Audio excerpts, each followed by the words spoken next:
এটা হচ্ছে বিনসারে যাওয়ার রাস্তা। জাস্ট রাস্তাটা একবার দেখো, গাড়িটা এখানে আটকে গেছিলো, তো এরা আমাদেরকে হেল্প করে দিল। দেখো এই গাড্ডাটার মধ্যে পড়ে গেছিলো, আর রাস্তাটা প্রচণ্ড বাজে, ভীষণ বাজে, দেখতেই পাচ্ছ পুরো পাথরে ভর্তি। তো আমরা রীতিমতো গাড়ি থেকে নেমে গেছিলাম।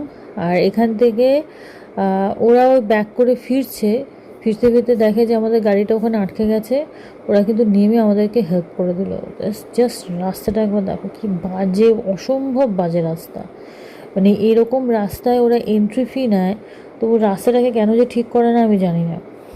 রাস্তাটার মধ্যে পুরো পাথরে, মানে রাস্তা ঠিকই হয় না, মানে এন্টায়ার রাস্তাটা হচ্ছে এরকম রাস্তা, মানে গাড়ি নিয়ে যাওয়াটা মানে ভীষণই ডিফিকাল্ট।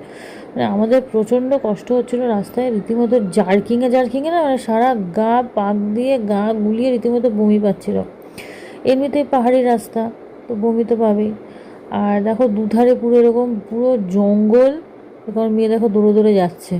দুধারে পুরো জঙ্গল, কোনো যদি কিছু একটা যদি বেরিয়েও আসে আমাদের কিছু করার থাকবে না। ওই যে আমাদের গাড়ি ওই সামনেটায় গিয়ে দাঁড়িয়েছে। তো আমরা এখন গাড়িতে উঠবো। আর রীতিমতো আমার ভয় লাগছিলো গাড়ি থেকে, ওই জন্য আমি নেমে গেছি, বাই চান্স যদি গাড়িটা পড়ে যায়, তো সেই কারণে। তো যাই হোক, কোনো রকম উদ্ধার হয়ে আবার সামনের দিকে এগিয়ে যাচ্ছিলাম।